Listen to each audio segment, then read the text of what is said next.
Hello and welcome to our podcast Pager. I'm George Milner. And I'm Stan Dale. Tune in to hear us talk with some amazing people about the subjects changing medicine today. From stem cells to mapping the brain and medical ethics, we hope to give you a glimpse of the bright future ahead through discussions with some of the people making it happen. Each human brain contains around 100 billion neurons, the firing of which occurs in highly specific temporal and spatial patterns to produce everything from consciousness to movement commands and our emotions. New technology is allowing scientists to study the electrical activity of single neurons and groups at a level of detail previously unimaginable. Today I'm joined by Adam Cohen, Professor of Chemistry, Chemical Biology and Physics at Harvard University. Professor Cohen's lab develops new tools to gain insights into electrical activity in cells and the role of such activity in both health and disease. Professor Cohen, welcome. It's a pleasure to have you with me today. Thank you. It's good to be here. So I'd like to start off, if I may, by asking you just how you got involved in science in the first place. Oh, in science overall, well, from as early as I can remember, I was interested in taking things apart and building things. I grew up in New York City, and when I used to walk around with my parents, we would find broken computers and televisions and haul them home, and I would take them apart in my bedroom to try to see how they worked. And that's really how I got interested in technical things. My father's a scientist, and so he tried to encourage that interest. It's often been said now that it's impossible to take apart a car and put it back together in the same way. Do you think that sense of building things has changed for people today? Well, I think the tools are different, yeah. So unfortunately now I think if you open up a cell phone, you basically couldn't make sense of anything, or a laptop, or most pieces of equipment. When I was a kid, it was just on that transition where older pieces of equipment could be opened up and you could actually make sense of what was inside of them. Now I think there's other sets of tools that people have, like Arduinos and other sort of cheap computers, and there's still ways to build things, I think, if you're interested. And then fast forward a few years and you managed to get 2 PhDs within the space of 5 years in physics, is that right? That's right. Yeah. So then that probably sits slightly aside from some of the work that you're doing now, because your lab has moved towards some more biological research, certainly alongside physics and chemistry. I was wondering if you could tell me how you came across that. Sure. Well, so after I graduated college, I went to Cambridge, UK, and did a PhD in theoretical physics there. So I was studying the basic aspects of the interaction of light with matter. But I really wanted to do experimental work, and so that's why I did a second PhD. That was at Stanford, where I did single molecule biophysics measurements. So I developed optical systems for doing ultra-sensitive and high-speed measurements on individual biological molecules. When I started my lab here, we continued that, here at Harvard, we continued that work on trying to do very sensitive and precise measurements on individual biomolecules. One of the molecules that we wanted to measure was a protein from this family called the microbial rhodopsin family. These are transmembrane proteins which interconvert between light and a variety of different biochemical signals in microorganisms. We spent about 2 years trying to do a single molecule measurement on one of these microbial rhodopsins. And the effort was a complete failure. We never got sufficient sensitivity to see single molecule signals. And so after a few years of this, I was trying to figure out how to salvage that effort. And in the course of setting up all of this infrastructure to do these measurements, I had learned enough about these proteins to have some sort of a hunch that they might be useful for imaging membrane voltage in cells. And I had heard somewhere that neuroscience was a thing and people were interested in measuring the activity of neurons, and so I basically, as a shot in the dark, decided to explore whether these proteins could be useful for that purpose. And there could have, I assume, been so many different avenues that you went down. How do you necessarily decide between different research areas? Yeah, well, that's hard. And it's still hard. I still don't know what research area I'm supposed to be working in. There are many criteria that go into this. It's important, I think, to pick a problem that's actually a really important problem, so something where people will care if you answer it. And so in some ways, the early single molecule work that we were doing was probably less important than the ultimate neuroscience work. There would have been much less audience for the single molecule work. And then, I look for some combination of things that are conceptually interesting, but maybe have some practical applications, and where the tools in the lab and the tools that I know about can somehow be relevant to it. But choosing a research project is probably the hardest part of doing research. I think there's a temptation, both for young students and young faculty, to just dive into things, just to feel busy and to do something. And I think that can be a big mistake, because ultimately it's the choice of project which ends up being the most important sort of determinant of how much of an impact the research will have. In my lab, we probably start 20 or 30 projects for everything that actually makes it to the end. And so there's a lot of trial and error also, and most things don't work most of the time. And so going on from that, along the way, how do you decide which projects perhaps should be put to one side for a second? That's also a challenging question. You never know if something's not working, whether it just takes a little more persistence, or, unfortunately the world is not like in the movies. Persistence doesn't always pay off. Sometimes things just don't work. When we were developing these voltage indicator genes, the first proteins we developed worked only in bacteria, and then we wanted to get them to work in mammalian cells. And over the course of a year, one of the postdocs tried 45 different constructs, 45 different variants on this, and they all failed. And there were many times during that year that I was ready to give up. So when we design projects, there's some art to designing projects where you can fail quickly. So where you can figure out what is the riskiest step of the project and try to get there as soon as possible, and do the sort of critical proof of concept experiments so that at least you have a sense whether it's worth investing a lot of effort to try to make the rest of the project as beautiful as possible. And if there's no good way to fail in a project, then sometimes that's reason enough not to do it, because you don't want to get into a rabbit hole where you just keep on going without clear results. Of course. And I think I'm right in saying that your lab is mainly focused on techniques up to this point. Now, do you see that changing in the future at all? So historically, yes, we've done a lot of work on, for instance, developing this voltage imaging tool as well as some other tools. But now that the voltage imaging tools are a little bit more mature, I've actually become fascinated by dynamics in the nervous system itself, by the brain. And so, yes, we are now transitioning a substantial portion of the lab to trying to understand brain function in awake behaving animals. Could you tell me a bit more about how these techniques would be used to Sure. study the brain? Sure.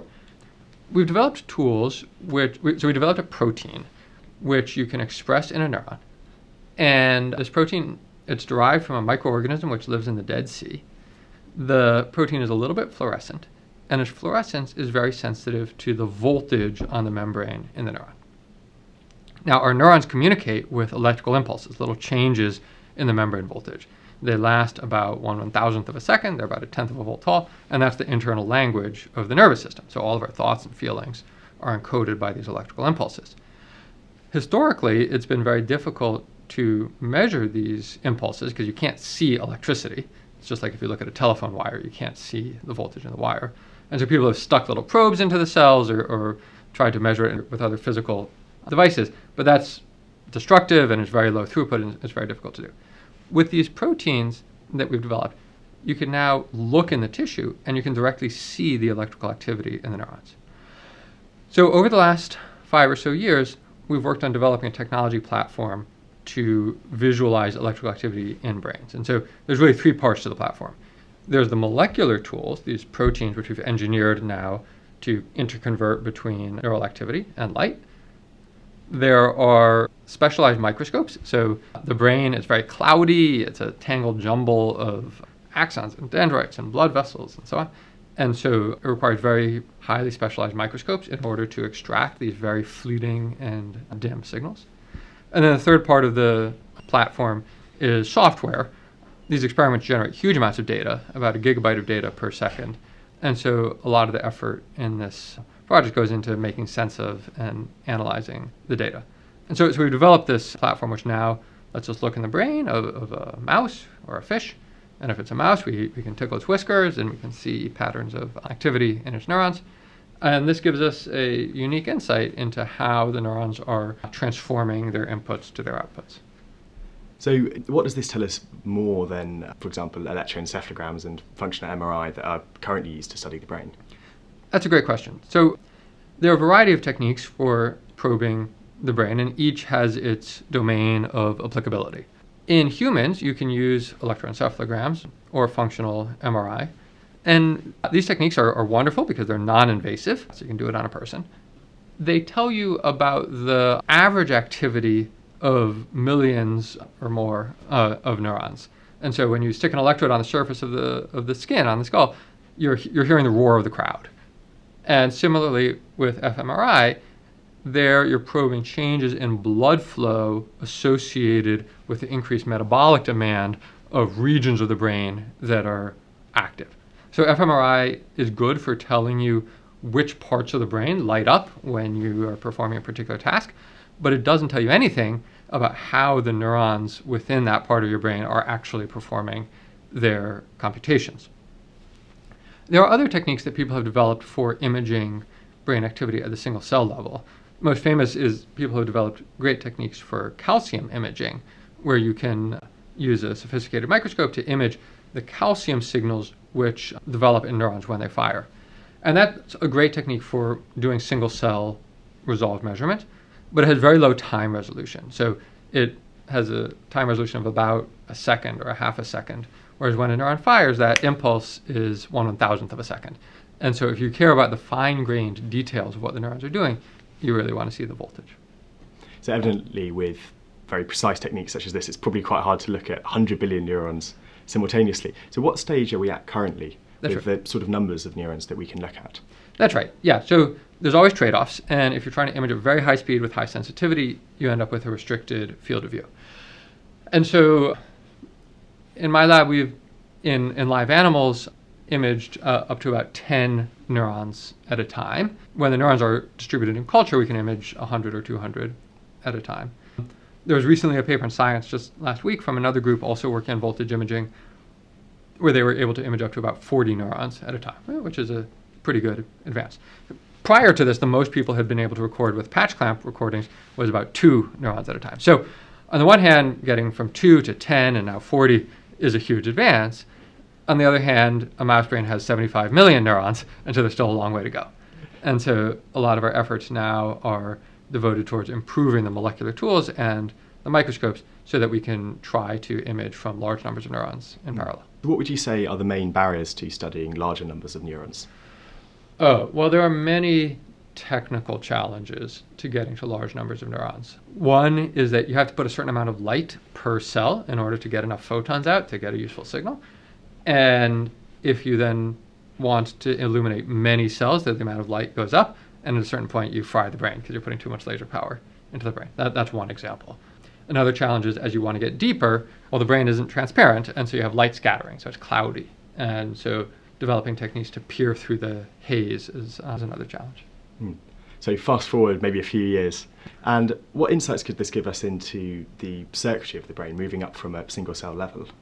Yeah, I think it really will reveal some of the basic principles of how the brain works, how information is transformed.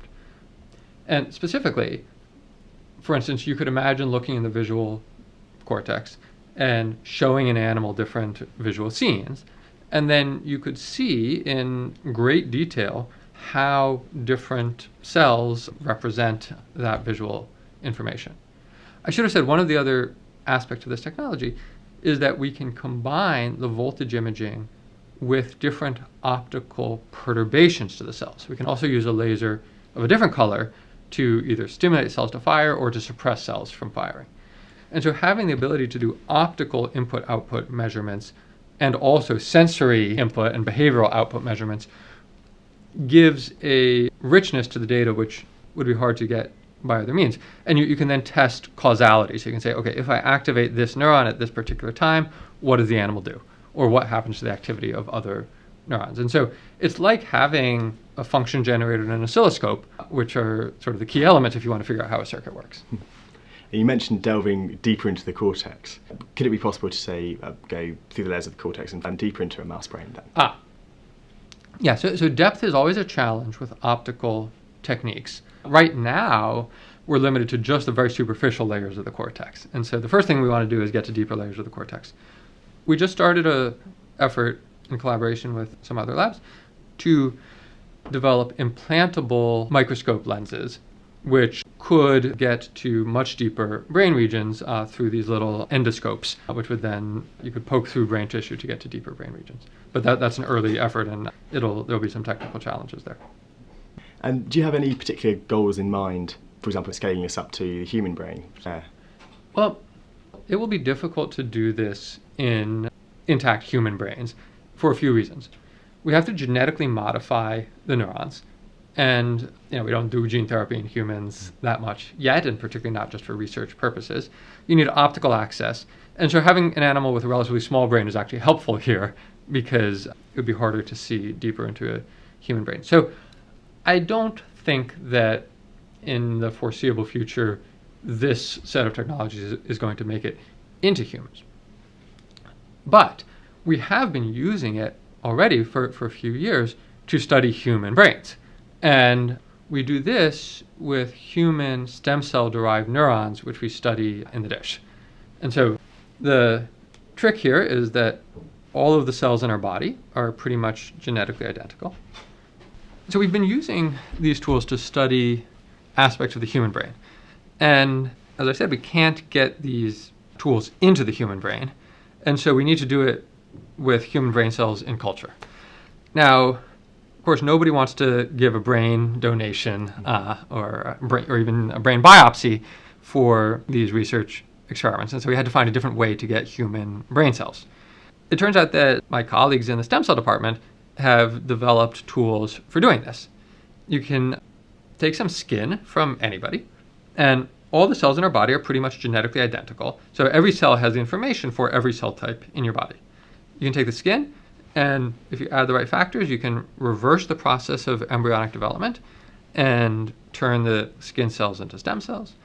You can then add some other factors and differentiate those stem cells into neurons, which you can grow in a dish, and they'll wire up and they'll start to fire. And those neurons are genetically identical, more or less, to the neurons in the head of the person who gave the skin.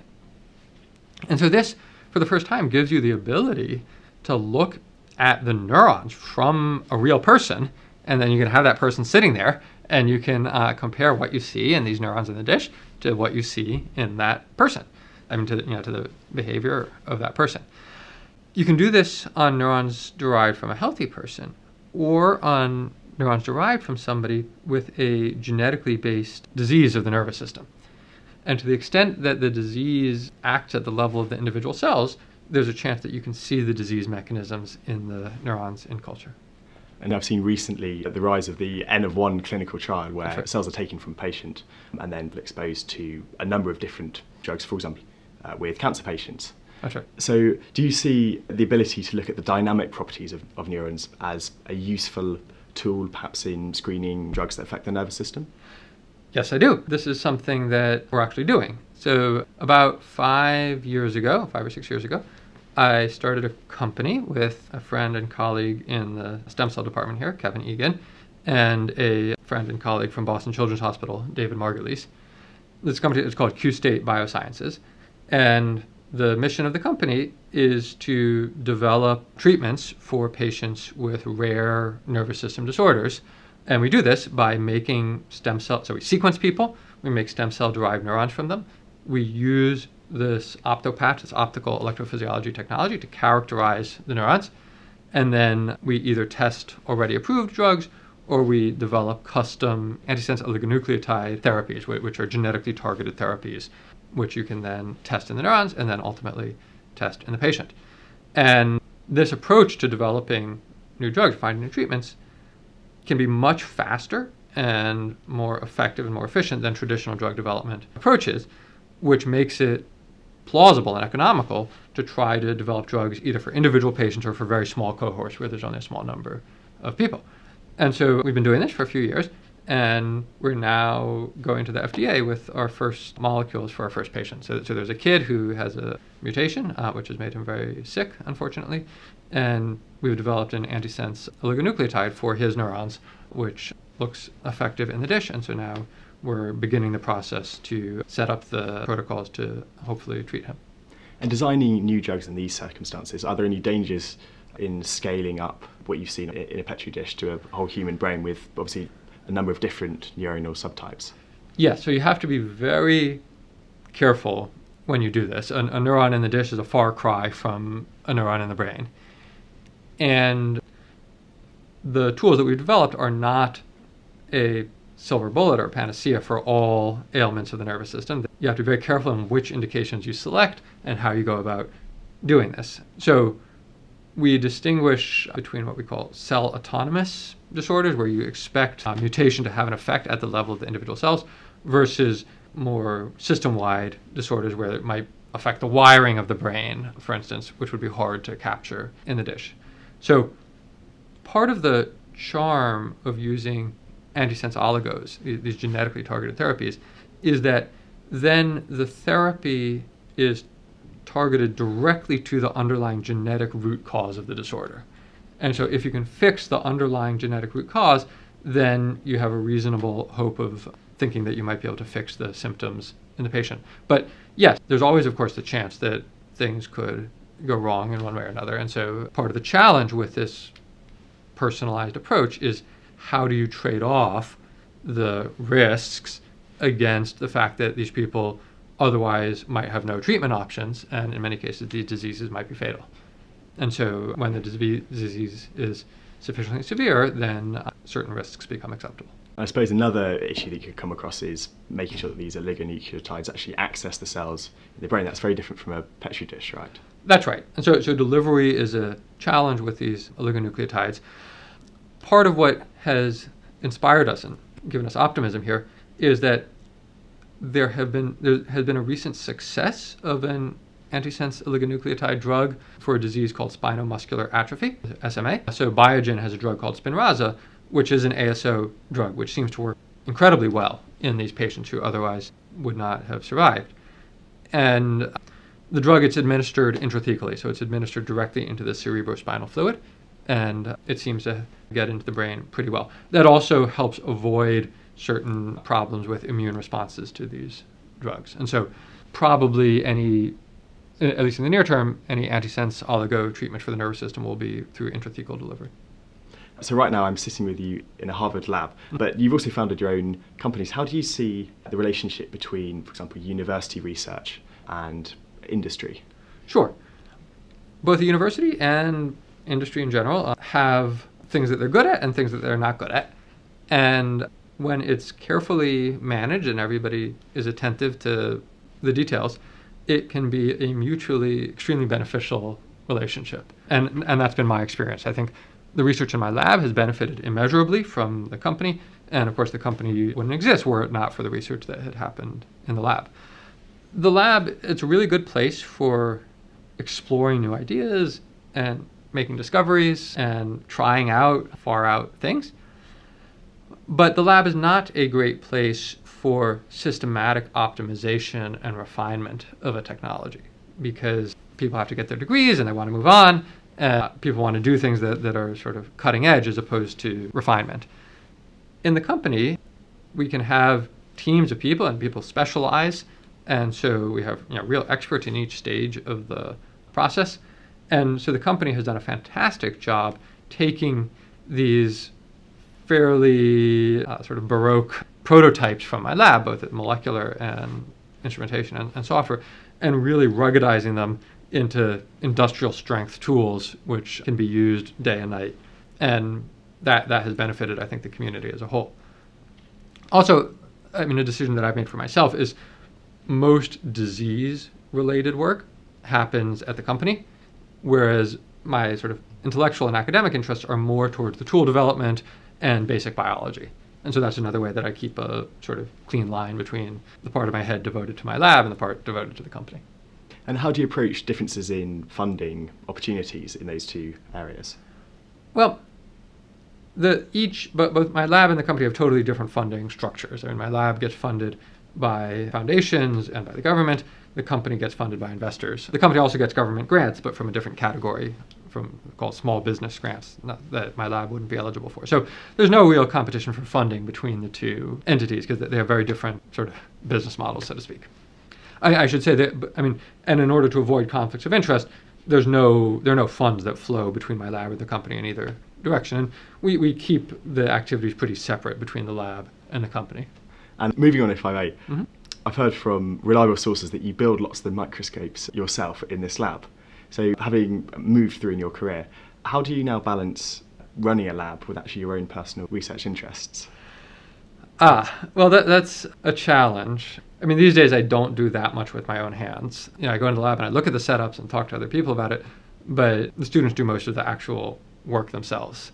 Where I do sort of primary work is I sometimes sit with students and help analyze data, or in the design and planning of experiments or the interpretation of data. So I still occasionally write some software, but most of what I do these days is try to think about the direction of the lab and talk to people and to try to help people fulfill their hopes and dreams for their own projects. So 10 years down the line, where would you see this lab?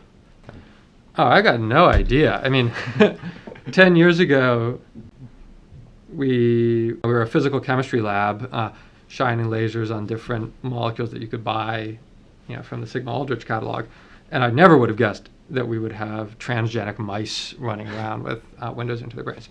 So, I think we'll continue developing tools for imaging the nervous system. I feel like this is a very rich and fertile area, and there's absolutely no danger of running out of things to do here. And so I imagine we'll have, who knows, we'll have mice where we can watch memories forming in their brains, or, understand in great detail how their brains are processing information. I've also have a sort of nascent interest in embryonic development, trying to understand how a single cell becomes a complex organism with fingers and toes and so on. And so that's an area where we have some beginning efforts as well. And certainly the nervous system is rich ground for research. But excitable cells are also in other areas of the body, for example, the heart and smooth muscle. Mm-hmm. Is there any room for going into that field as well? Oh, for sure. So membrane voltage is everywhere. Every membrane-bound structure can, in principle, support a voltage difference across its membrane. And so, as you mentioned, this is famously relevant in the heart, in the muscles, in the pancreas. Pancreatic beta cells have action potentials. But it's not just limited to human cells. Our mitochondria have a membrane potential, which is important for providing the proton motive force, which powers our metabolism. Various endocytic vesicles and neurotransmitter vesicles can have a membrane potential across them. And you can go outside of humans. Bacteria have membrane voltages. We discovered a few years ago that bacteria can generate action potentials. That was a big surprise. Plants have membrane voltages, and it's very difficult because they have a cell wall to measure the voltage. Nobody's ever done a good measurement of membrane voltage in an intact yeast before. And even viruses can have lipid-enveloped viruses can have a membrane voltage across their membrane. And in most cases, it just hasn't been possible to measure this voltage at all because things are either too small to get an electrode into, or they have a cell wall, or they're somehow mechanically inaccessible. So I think there's a huge world of sort of unconventional electrophysiology to explore. Specifically here, we're looking at, so we've done some work in the heart, looking both in zebrafish heart during development, as well as in human stem cell-derived cardiomyocytes. Right now, we have some efforts looking at the role of membrane voltage in signaling during embryonic development. So the question is, do electrical signals play a role, an instructive role, in patterning embryos as they develop? And so this is something I'm very interested to explore. And it's an area where traditional electrophysiology has been challenging to apply. We also have a nascent project. I'm working with a clinician to set up some experiments looking at the uterus. So it turns out that uterine electrophysiology is a very little explored area and super important. Half the people in the world have one, and it has these really strange dynamics where so during childbirth, what causes it to start contracting, what synchronizes the contractions, what causes it to stop at the end. And these are questions which have been actually very little explored. So which one, sorry to put you on the spot, which one do you think would happen first? Imaging circuits in the brain, understanding memories, or understanding excitable cell systems, whole organs outside the brain? Well, I don't know what understanding means. I mean, these are, I think, we'll make some progress understanding specific aspects of neural circuits, and in parallel, we'll understand some aspects of some of these other organ systems. But, I mean, some sort of complete understanding of either brain function or uterine function is so far in the future that I wouldn't hazard to guess. So I'll have to talk to you in 10 years' time. Probably, yeah. To get the answer to that one. Mm-hmm. Professor Cohen, thank you very much. It's Thank been a you. pleasure to speak with you today. Likewise, thank you. Thank you for listening to the Pager podcast. If you've enjoyed it, then head to Spotify or iTunes to hear more. As ever, we'd love to hear what you think, and you can reach us via our Facebook page or by email. See you next time.